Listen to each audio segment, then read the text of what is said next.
In early March, I published an op-ed with the Boston Globe about the dangers in Pete Hegseth as our nation's Secretary of Defense.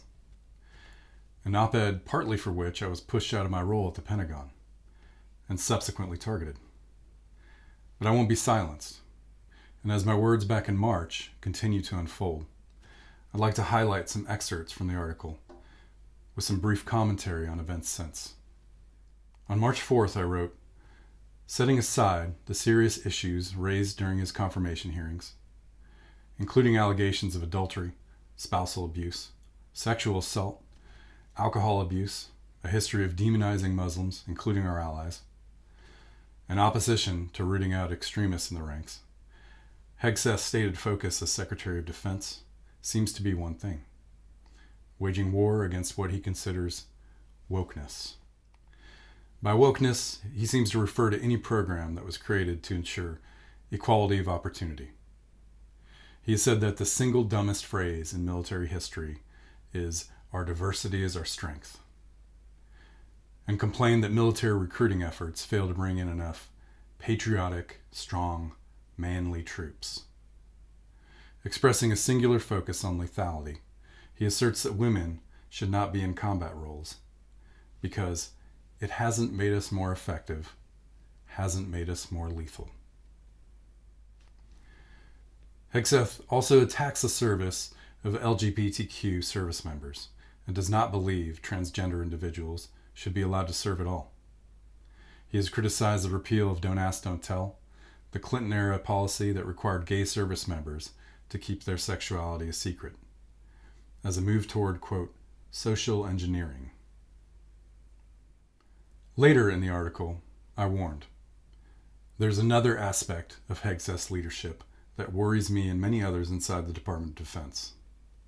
He seems to confuse loyalty to the president with his duty to the Constitution and the laws of the nation.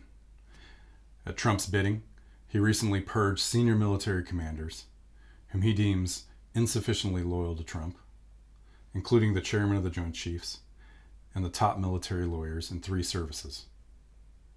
The scale and nature of this purge is unprecedented and imperils the U.S. military toward a dangerous regression into a wholly politicized force. His purge has reached my office, which works to reduce civilian harm in warfare. As an expert in precision warfare, I went to work at the Pentagon to improve our targeting procedures and capabilities. Hegseth mistakes this obligation to protect the innocent as being woke. But these are strategic, moral, and legal imperatives. Since I published this op-ed in March, Pete Hegseth has only continued on the same path. Under his reign, the Pentagon has amplified the attacks on the histories and legacies of women and minorities in the armed forces, purging libraries and online databases. We've endured the infamous signal breach, for which any uniformed service member would have been fired and prosecuted, but for which he refused accountability, even after evidence of repeated offenses.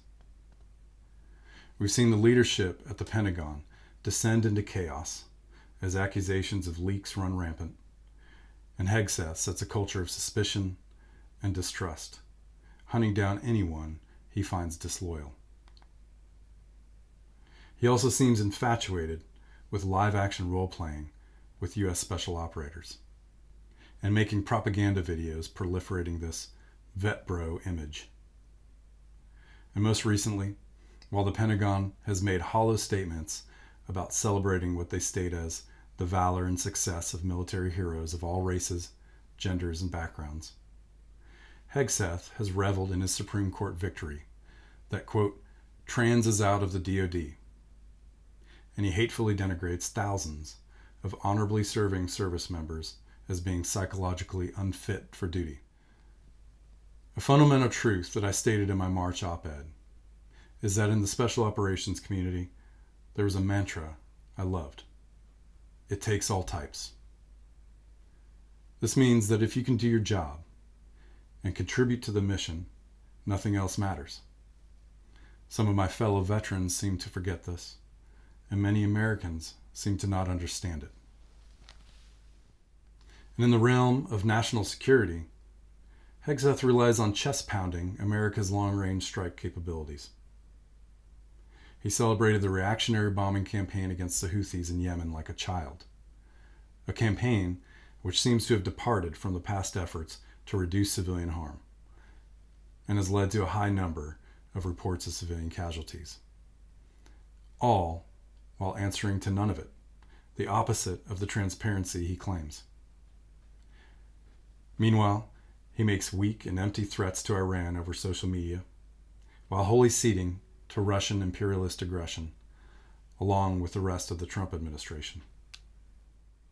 A strategically absent bombing campaign with increased tolerance for civilian casualties, followed by yet another drug deal with an extremist group. And we see how Trump's touted deal with the Taliban has fared all these years later. And yet, while remaining frozen and actionless against the real threats to freedom and democracy in Russia and Iran, he shows more interest in deploying troops domestically and preparing for the military takeover of our allies. And he exhibits more vehemence against American service members than our adversaries. What is truly unfit for duty is the level of ideological extremism and leadership incompetence that Pete Hegseth continues to display. I'll close with a final statement from my op-ed, which rang true then and will continue to ring true until the final days of this nation. The U.S. military exists on behalf of the American people to uphold our Constitution and the American ideals of freedom and democracy. Not for one man, not for one party, and unwaveringly not for the designs of ideologues.